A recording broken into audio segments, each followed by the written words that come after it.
মৌলভীবাজারের হাওড়াঞ্চলে ভারী বৃষ্টি ও উজান থেকে নেমে আসা পাহাড়ি ঢলে তলিয়ে গেছে আধাপাকা বোরো ধান।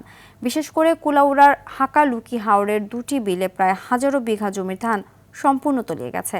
ফসল রক্ষায় বেশ চেষ্টা হিসেবে এখন আগে ভাগেই নিজেদের স্বপ্নের ফসল কাটতে বাধ্য হচ্ছেন কৃষকরা। মৌলভীবাজার থেকে চৌধুরী ভাস্কর হোমের রিপোর্ট, জানাচ্ছেন আবরার মাহি।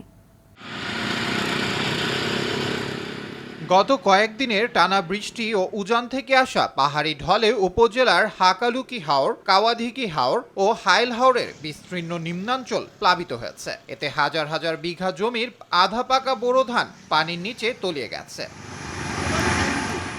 স্থানীয় কৃষকদের অভিযোগ, প্রতি বছর এমন পরিস্থিতির পুনরাবৃত্তি হলেও এখনো নেওয়া হয়নি কার্যকর কোনো স্থায়ী ব্যবস্থা। অতিরিক্ত শিলাবৃষ্টির কারণে পানি ডুবে যায়, কারণে বহুত কষ্ট করছে মানুষে। এখন আধা কাঁচা ধান কাটি নেওয়া লাগে। আমরা প্রতি বছর এই ধান আমাদের পানিতে ধান বুড়ে যায়, পানি নিয়ে আমরা খুব একটু কষ্ট ভোগ করতেছি। অনেক পানিগুলা হইয়া ধান মুড়ো গেছে গিয়া, আর এখন উপরে দিয়ে যেটা আছে এটা মনে করো গা এখনো ফাঁকছে না, খাসা মেঘ বৃষ্টি হইতে আছে, এখনো কোনো নিশ্চয়তা নাই কিন্তু ধানের। এই বৰুৱা মৌচুমৰ খালৰ যেমন খুব আতঙ্ক, মেঘ তো এখন মেঘে ডাকের, শিলাবৃষ্টি হইব, এখন এটা তো করার কিচ্ছু নাই।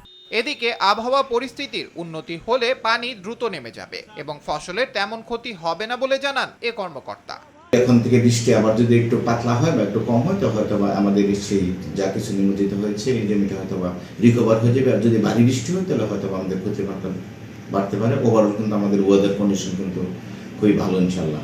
টেকসই বাঁধ ও পানি নিয়ন্ত্রণ ব্যবস্থার দ্রুত বাস্তবায়ন চান হাওর অঞ্চলের কৃষকরা। আবরার মাহি, RTV।